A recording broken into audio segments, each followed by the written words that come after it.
भिवंडी तालुक्यातील DY फाउंडेशनचे संस्थापक अध्यक्ष दयानंद चोरगे व सौ प्रियंकाताई दयानंद चोरगे यांच्या लग्न वाढदिवसानिमित्ताने बुधवार दिनांक 28/5/2025 रोजी तालुक्यातील आमने लोणार परिसर तसेच रांजोली पिंपळास परिसरातील शैक्षणिक वर्ष 2024-25 मधील इयत्ता 12वी व इयत्ता 10वी उत्कृष्ट यश संपादन केलेल्या विद्यार्थ्यांचा गुणगौरव सोहळा मोठ्या जल्लोषामध्ये पार पडला।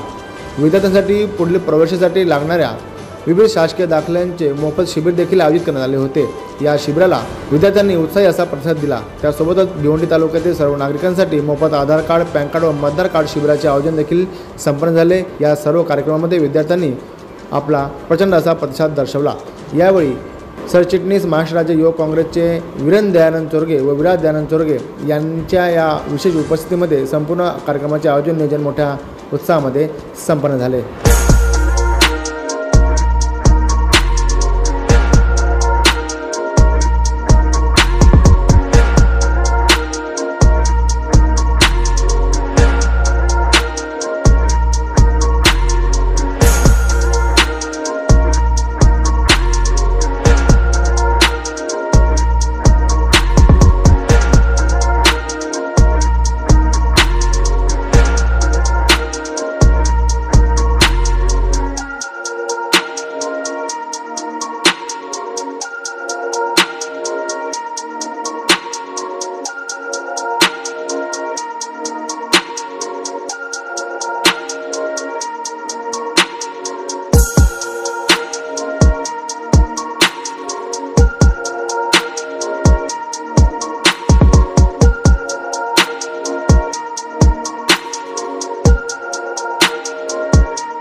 आम्ही जो संसार केला आणि खरं तर 28 मे 1997 रोजी माझा आणि प्रियंकाचा लग्न झाला आणि आज त्या लग्नाला बघता 28 वर्षे झाली आणि एक लग्नाची ॲनिव्हर्सरी, लग्नाचा वाढदिवस म्हणून माझे दिवाळी फाउंडेशनचे सर्व पदाधिकाऱ्यांनी आज या ठिकाणी बापर येथे जनसंपर्क कार्यालयामध्ये लोणार परिसरातील आणि माझ्या सरवली रांगोली परिसरातील गुणवंत विद्यार्थ्यांचा सत्कार समारंभाचा कार्यक्रम आणि येणाऱ्या जेव्हा आपण पुन्हा ऍडमिशन घेतो अशा वेळी जे विविध कागदपत्र, शासकीय कागदपत्र, उदाहरणार्थ मध्ये उत्पन्नाचा दाखला असेल या असे अनेक दाखले असतील, त्याचा हा निःशुल्क म्हणून इथे कार्यक्रम आयोजित केलेला आहे, शासकीय कागद आणि त्याचबरोबर आधार कार्ड आणि पॅन कार्डचा शिबिर सुद्धा आयोजित केलेला आहे।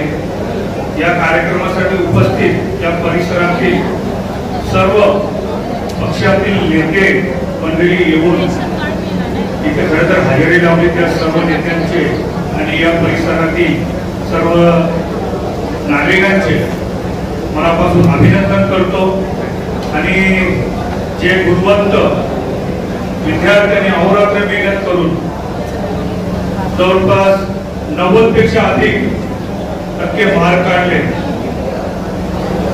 90% मार्क काढले असे नाही, जे सर्व पास झाले असे, पण ज्यांनी ज्यांनी मेहनत केली त्या विद्यार्थ्यांनी 90% मार्क काढले। आमच्या सर्वविद्या विद्यार्थ्यांनी जवळजवळ 91% अधिक प्रमाणाने मार्क काढले।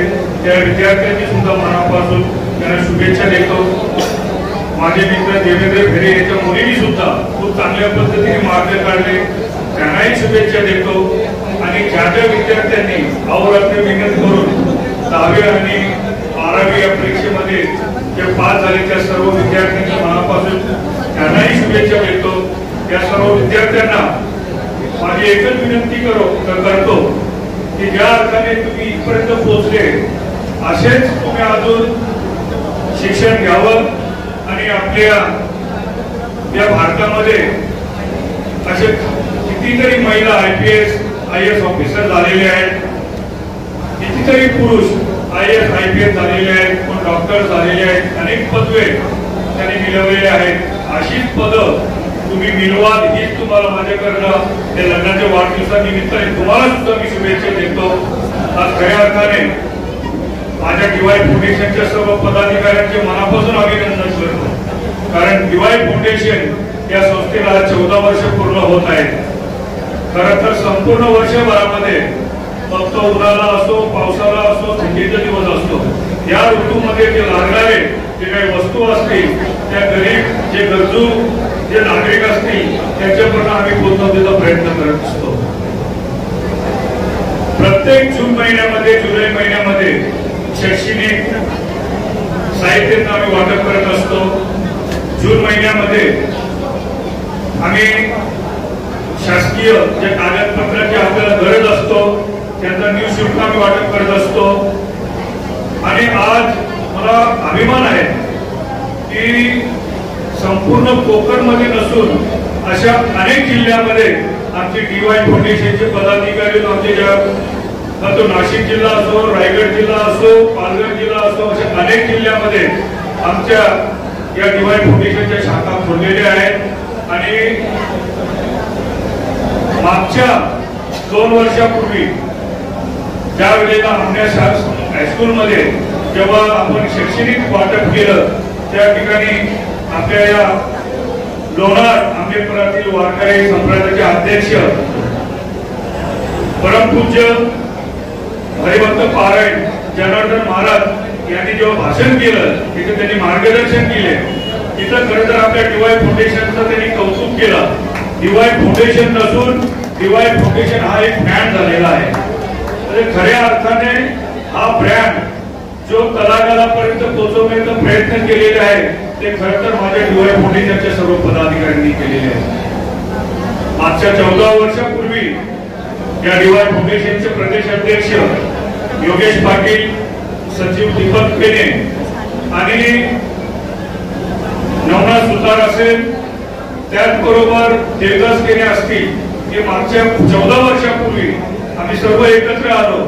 एकत्र आल्यानंतर 4-5 लोक मिळून आम्ही डीवाय फाउंडेशन तयार केली आणि असे असती या परिसरातील नसून या सर्व कोकण परिसरातील जवळपास हजारो कार्यकर्ते या डीवाय फाउंडेशन मध्ये सामील झालेले आहेत.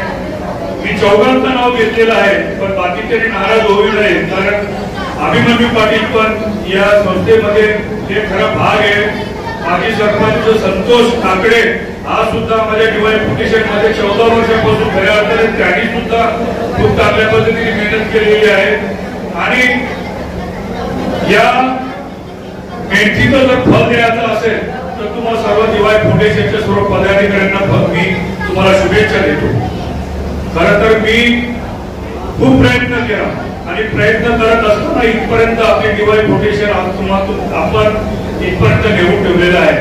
माझ्या पावलावर पाऊल खरं तर माझा पुत्र वीरेन चोरगे एक सुद्धा या डीवाय फाउंडेशनच्या सर्व सहकाऱ्यांच्या सोबत जे काही खरोखर जिथे गरज असेल अशा ठिकाणी जे काही गरजू जे काही नागरिक असतील त्यांना जी आपल्या यथाशक्तीमध्ये जी काही गरज असेल ती गरज आपण भागवत असतो. माझ्या खरं तर मुरबाड मधून माझ्या डीवाय फाउंडेशनच्या सर्व पदाधिकाऱ्यांनी सुद्धा तिथे त्यांना सुद्धा त्यांची सुद्धा कौतुक केलं पाहिजे, कारण आमच्या तिकडच्या भगिनी आहेत या संपूर्ण मुरबाड मध्ये ज्या काही विधवा महिला असतील किंवा गरीब महिला असतील, ज्या आदिवासी महिला असतील, त्यांना शिलाई मशीन याची ट्रेनिंग देत असतात. ते पण निःशुल्क, कुठल्याही प्रकारचे शुल्क न घेता आम्ही त्या महिलांना शिलाई मशीन मध्ये ट्रेनिंग करत असतो. आणि शिक्षण दिल्यानंतर त्यावेळी शिकल्यानंतर खरोखर ज्या महिलेला गरज असेल अशा महिलेला आम्ही शिलाई मशीन देऊन त्यांचा उदरनिर्वाह आम्ही करत असतो. आज मागच्या 5 वर्षापूर्वी जो कोल्हापूरमध्ये संपूर्ण कोल्हापूर जवळपास 70% कोल्हापूर या महापुरामध्ये बुडलेला होता आणि इतका पाऊस आला होता आणि इतका प्रत्येक गावामध्ये जवळपास 10-12 दिवस पाऊस होता आणि पुराने अख्खा कोल्हापूर, अर्धा कोल्हापूर त्या पुराने भरलेला होता. आणि माझ्या सर्व पदाधिकाऱ्यांनी, डीवाय फाउंडेशनच्या सर्व पदाधिकाऱ्यांनी आम्ही एक ट्रक घेऊन इथून गेलो आणि जवळजवळ 10 ते 12 गावांना आम्ही जिथे जिथे आवश्यकता ज्या असेल अशा ठिकाणी आम्ही तांदूळ, गहू, तेल, डबे आम्ही वाटप केले. जिथे जिथे ज्यांना खरोखर वस्त्र, कपडे लागतील तिथे आम्ही वाटप केले. हे खरं तर मी माझ्या डीवाय फाउंडेशनचं संस्थापक म्हणून मी माझा कौतुक नसं करून मी माझ्या पदाधिकाऱ्यांचे मी कौतुक करत आहे. आणि आज या बापगाव नाक्यामध्ये या जनसंपर्क कार्यालयामध्ये जो गुणवंत विद्यार्थ्यांचा जो सत्कार समारंभाचा कार्यक्रम केला, शासकीय दाखले वाटण्याचा जो शिबिर आयोजित केलेला आहे, त्या माझ्या सर्व पदाधिकाऱ्यांनी जो मेहनत केली मनापासून त्यांना धन्यवाद देतो. आणि असंच तुम्ही डीवाय फाउंडेशन तळागाळामध्ये पोहोचवण्याचा प्रयत्न करा. मी आणि माझा पुत्र वीरेन सोबत सातत्याने राहू ही तुम्हाला ग्वाही देतो आणि माझं 2 शब्द संपवितो. जय हिंद, जय महाराष्ट्र.